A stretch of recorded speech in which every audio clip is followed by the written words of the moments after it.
আসসালামু আলাইকুম। প্রিয় অষ্টম শ্রেণীর শিক্ষার্থী, তোমাদের জন্য আরেকটি গুরুত্বপূর্ণ এমসিকিউ নিয়ে চলে আসলাম। প্রথম অধ্যায়ে প্যাটার্ন থেকে একটি এমসিকিউ।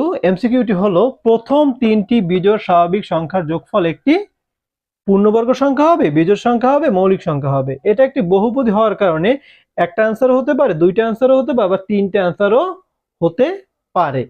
এখন আমরা স্বাভাবিক সংখ্যা চিনি, এক থেকে শুরু করে পৃথিবীতে যত সংখ্যা আছে সব স্বাভাবিক সংখ্যা। এর মাঝে বিজোড় সংখ্যাটা হলো 1, 3, 5, 7, এভাবে সবগুলো যদি দুই ব্যবধানে আগাও সবগুলোই কি বিজোড় সংখ্যা। যেহেতু আমাদের এখানে বলা হয়েছে প্রথম তিনটি বিজোড় সংখ্যা, তাহলে প্রথম তিনটি বিজোড় সংখ্যা আমরা এখানে নেই 1, 3, 5।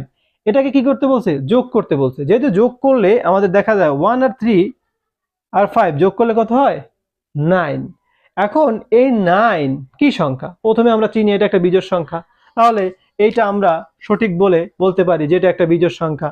এখন দেখো, 9 কে যদি আমরা বর্গমূল করি তাহলে এটা কিন্তু 3 হয়। তার মানে এটা একটা পূর্ণবর্গ সংখ্যাও। এটা একটি কি পূর্ণবর্গ সংখ্যা। মৌলিক সংখ্যা 9 কি আসলে একটা মৌলিক সংখ্যা? না, কারণ 9 কে 3 দ্বারা ভাগ করা যায়। 9 কে 9 দ্বারা ভাগ করা যায়, 1 দ্বারা ভাগ করা যায়, তার মানে 3 দ্বারা ভাগ করা যায়। তার মানে এটি একটি মৌলিক সংখ্যা নয়। তাহলে আমরা বুঝতে পারলাম আমাদের অ্যান্সার হবে 1 এবং 2, কারণ 9 একটি পূর্ণবর্গ সংখ্যা এবং 9 একটি বিজোড় সংখ্যা। আশা করি তোমরা কিন্তু এই এমসিকিউটিও ভালো করে বুঝতে পেরেছো।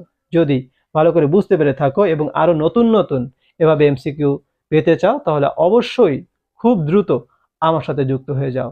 আজকের মতো এখানেই। আল্লাহ হাফেজ।